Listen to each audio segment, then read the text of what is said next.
All right, I get to stand between lunch and what I have to go through real quickly. So I'm Shellie Gohl. I am coming on as a new member of the MAISA team as the professional early learning coordinator around regional coaching. So we're going to kind of dig into that real quick, and then this afternoon you have the opportunity to get into some regional groups and learn a little bit more about that and get to know some familiar faces.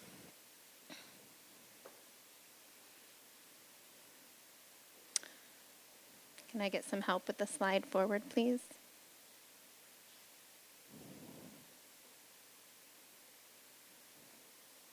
One more. All right. So when we think about the system of support that we're providing for you, Dr. Allison Resnick talked about the fact that we need teacher learning, and we also have that professional learning system for you. So this has started with all of you at the top, and what we're doing at the statewide level within this network of professional learning. What are we going to be doing regionally? And it also outlines for you your enabling conditions. So if you look in your booklet at the tab for regional coaching, this will be the first page that you see. The second page that you see. Sorry, the first one I think is the map. Okay. So you're going to see in there the trajectory that Michelle mentioned earlier today. And then in those enabling conditions, that goes back to a little bit of what Dr. Curie mentioned earlier today about what is it that we need our leaders to do to help and support us back in our schools for our coaching. But what I want to talk to you about today is regional coaching. So if we can go to the next slide.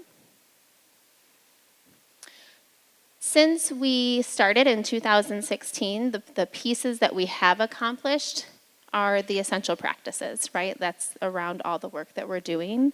We have this network that continues to grow. We've grown to over 500 coaches coming into this network and learning and growing together. We have that trajectory of learning, and a few years ago we added the role of an ISD coach coordinator to provide that connection between state level learning and local learning. So where we're adding is the next slide. And that is regional coaching.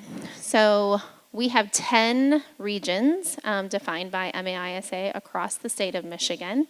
One of them is up in the UP, and they're learning together. They are Region 1. And then we have them all listed there. In your program, there is one tiny error. They're technically in Region 3, but they do a lot of their work in Region 7. That's how they're supported for instruction. So, Barry, you're moving from 3 to 7. So that's been updated on the slide, but not necessarily in our booklet. But if you are a regional coach, would you please stand? Okay.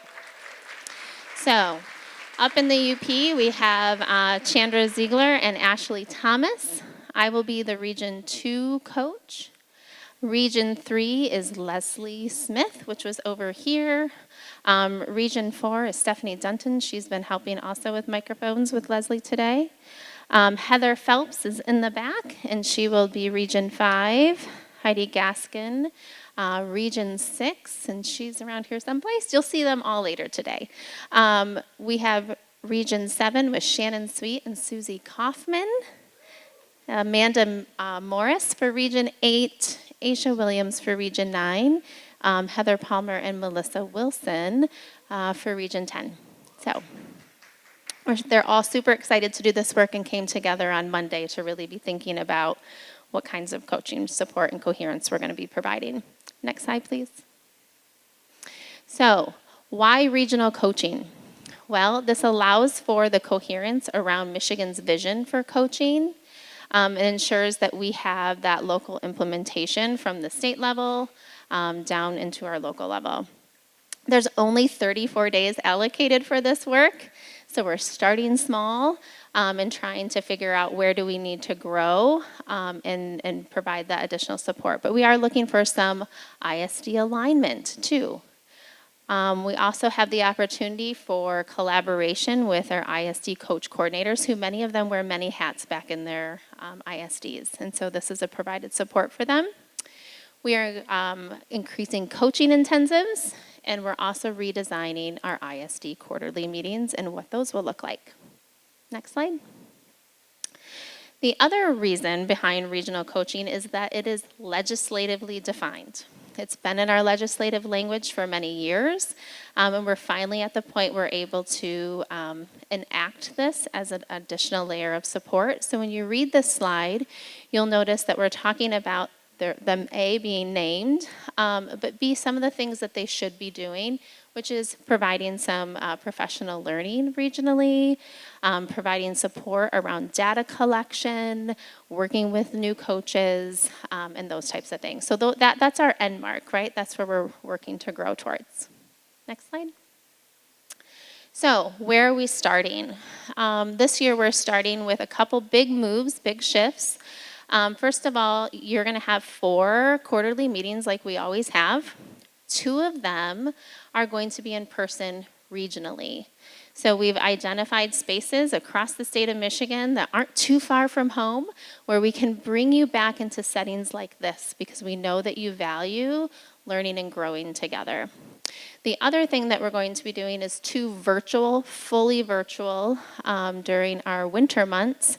Those will be held and supported, again, by the larger MAISA team. And we have Dr. Allison Fox-Resnick, who will be joining us again in February. The other one is we are increasing the number of intensives. We're going to have 6 intensive institutes. You're going to learn about that a little bit more in your breakout today. And with that, we're increasing to our additional 4 new facilitators. So the regional coaches are also the intensive facilitators. Next slide. In addition, we talked about that support for the ISD coach coordinators, so we'll be meeting with them as we have been on a regular basis once a month, but also supporting them in their local needs. They're brainstorming about what's going well. We're going to be doing a little bit of a listening tour to really understand the coaching across Michigan, what that looks like in each region, and see what kinds of patterns and trends we can find to continue providing data on how do we support our coaches across the state. So, when you're at lunch, if we can go to the next slide, please. You will be going to a regional breakout today at 2 o'clock. The QR code takes you to the screen here. The first picture on there, which tells who your regional coach is, your location, and then there's also a map. So we just encourage while you're eating, also stretch your legs, make sure you know where you're going for your breakout because we have a lot to cover in that 1 hour later today. So yes, the maps are on your table. Okay. So that is all we have for this morning. We're going to break for lunch. There are 3 lines and there's 2 sides to every line. So we'll see you back at 1 o'clock.